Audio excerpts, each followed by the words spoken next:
નમસ્કાર, પ્રેરણા આજે રાજ્ય ઇન્ડિયા ન્યૂઝ ગુજરાતના મહત્વના સમાચારની શરૂઆત કરી રાજ્ય પોલીસ વડા GS મલિકે જણાવ્યું હતું કે મુખ્યમંત્રી કાર્યાલય અને અમદાવાદ મ્યુનિસિપલ કોર્પોરેશનને ઉડાવી દેવાની ધમકી આપતો ઈમેલ મળ્યો હતો। આ મામલે અમદાવાદ ક્રાઇમ બ્રાન્ચ અને સાયબર ક્રાઇમને તપાસ સોંપવામાં આવી છે। તેમણે કહ્યું કે આવા મેલને વધુ મહત્વ આપવું કે હાઇલાઇટ કરવું યોગ્ય નથી। આવા તત્વોને પ્રચાર મળવા લોકોમાં માનસિક ભય અને પરેશાની ફેલાય છે। પ્રાથમિક તપાસમાં ગંભીર બાબત સામે આવી નથી અને મીડિયા દ્વારા પણ આવા સમાચારને આવશ્યક મહત્વ આપવાની અપીલ કરવામાં આવી હતી। આ ઉપરાંત અમદાવાદ વિમાન અંગે વાત કરતા GS મલિકે જણાવ્યું હતું કે બ્લાસ્ટની માહિતી મળતા જ તેઓ તાત્કાલિક ઘટનાસ્થળે પહોંચ્યા હતા।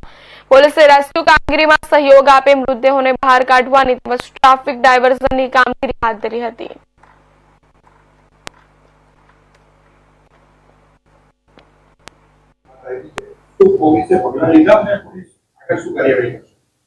બોમ્બ થ્રેટ ના જે આજે CM office Ahmedabad municipal corporation ના પટેલ ભવન છે અને RSS ઓફિસ ના એક બોમ્બ ના થ્રેટ આવેલા હતા મેલ થી આવેલા। પોલીસે જે એમે પ્રોટોકોલ મુજબ હોય છે બોમ્બ ડિસ્પોઝલ ના સ્ક્વોડ મોકલવાનું બધું ચેક કરવાનું BDDS ની ટીમે આ બધું કર્યું। પણ હું એક ખાસ આ કહેવા માંગુ છું કે આ કોઈ માણસ કઈથી કોઈ VPN યુઝ કરીને કઈ આ રીતે મેલ કરે અને એને એટલું બધું હાઇલાઇટ કરવામાં આવે છે તો આ ખરેખર ઘણા બધા યુરોપિયન કન્ટ્રીઝમાં આવાને તો ન્યૂઝમાં જ નથી લેતા કેમ કે આજે એટલો બધો એને હાઇલાઇટ કરવામાં આવે તો એવા લોકોને એને એન્કરેજમેન્ટ મળે।